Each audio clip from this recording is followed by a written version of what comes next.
अल्हम्दुलिल्लाहि नहमदुहु व नस्तईनुहु व नस्तगफिरुहु व नऊज़ु बिल्लाहि मिन शुरूरि अनफुसिना व मिन सय्यिआति अमालिना मन यहदिहिल्लाहु फला मुदिल्ल लहु व मन युद्लिल फला हादिय लहु अशहदु अन ला इलाहा इल्लल्लाह व अशहदु अन्न मुहम्मदन अब्दुहु व रसूलुहु रब्बि इश्रह लि सदरी व यस्सिर लि अमरी वहलुल उक़दतम मिन लिसानी व यफ़क़हू क़ौली अम्मा बाद।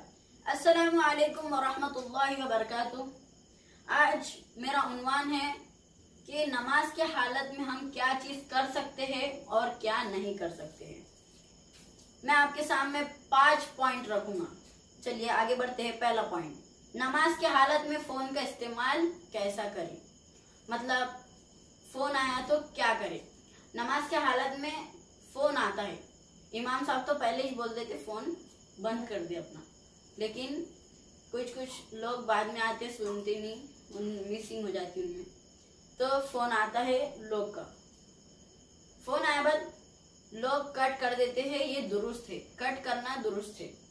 या फिर वो बज रहा तो जायज नहीं है, डिस्टर्ब होता है नमाज पढ़ते वक्त। और कुछ लोग तो ऐसे होते हैं, फोन निकालते आंसर करते, आंसर करे बाद मुंह के सामने लाके सलाह हल्लू से बोलते और रख देते, यानी वो नमाज में है। तो खाली कट कर देना ये दुरुस्त है, ना ही उसे बजने देना। दूसरा पॉइंट, नमाज के हालत में लिबास। नमाज के हालत में लिबास कैसा करे, मतलब ये नीचे हो जा रहा तो ऊपर कर रहे, फिर नीचे हो रहा फिर ऊपर कर रहे, एक बार करे चलता, हमेशा नहीं करना चाहिए। चलिए आगे बढ़ते। तीसरा पॉइंट, नमाज के हालत में जमाई लेना कैसा है। नमाज के हालत में जमाई नहीं लेना चाहिए, ये दुरुस्त नहीं, आप सल्लल्लाहु अलैहि वसल्लम ने मना फरमाया है, यानी मुंह फाड़ के जमाई नहीं ले सकते। और छींके बाद लोग तो छींकते हैं, तो इंसान का वही छींकना जरूरी है इंसान के लिए, उसको तो नहीं रोक सकता इंसान। तो छींके बाद अल्हम्दुलिल्लाह हम नहीं बोल सकते नमाज में छींके, तो नमाज के हालत में। अगर आप नमाज के हालत में नहीं है तो अल्हम्दुलिल्लाह बोले, ये तो सवाब का काम है। चलिए आगे बढ़ते। चौथा पॉइंट, नमाज के हालत में दो ही लोग है, नमाज में 2 ही लोग है तो कैसे खड़े रहे। 2 लोग है तो जो इमामत करेगा वो यहाँ एक उल्टे जानिब खड़े रहेगा, और जो दूसरा आदमी है वो सीधे हाथ खड़े रहेगा। एक दफा ऐसी हुआ था, आप सल्लल्लाहु अलैहि वसल्लम एक सहाबी थे, तो आप सल्लल्लाहु अलैहि वसल्लम रोज रात में क्या करते देखने गए थे।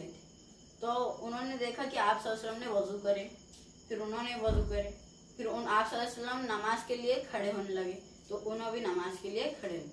आप सल्लल्लाहु अलैहि वसल्लम उन्होंने उल्टे जानिब खड़े हुए थे, तो आप सल्लल्लाहु अलैहि वसल्लम ने उनको यूं करा, फिर इधर के हाथ से इधर के हाथ पे लाए। तो इसलिए 2 लोग है तो एक सीधे हाथ के जानिब खड़े रहे।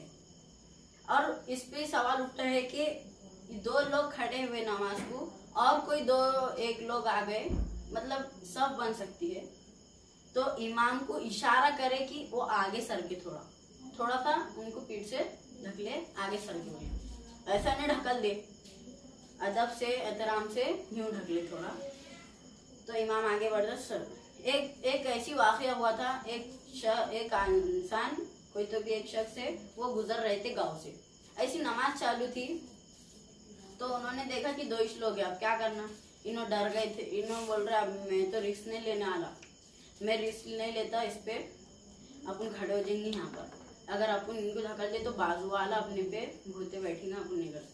तो बाद में इमाम साहब ने कहा, जहाँ नमाज पढ़ रहे थे, ये हम ऐसा समझते हैं, हम करते हैं ऐसा, ठीक है कोई बात नहीं। चलिए आगे बढ़ते हैं। 5वां पॉइंट, नमाज के हालत में कोई सामने से जाए तो उसकी नमाज टूटती है या नहीं। बिल्कुल उसकी नमाज नहीं टूटती, लेकिन कोई सफ छोड़कर पीछे नमाज पढ़ रहा है, सफ छोड़कर नमाज पीछे पढ़ रहा है, सफ आगे और वो पीछे नमाज पढ़ रहा है, तो वो शख्स आगे जाकर सब मुकम्मल करता है, लेकिन वो जो पीछे नमाज पढ़ रहा है उसकी नमाज खराब नहीं होगी। ये मैंने आपके सामने 5 पॉइंट्स रखा हो। इंशाअल्लाह ताला आगे और मैं उन्वान पर मैं बयान देते रहूँगा। वाखिर दावाना अनिल हम्दुलिल्लाहि रब्बिल आलमीन।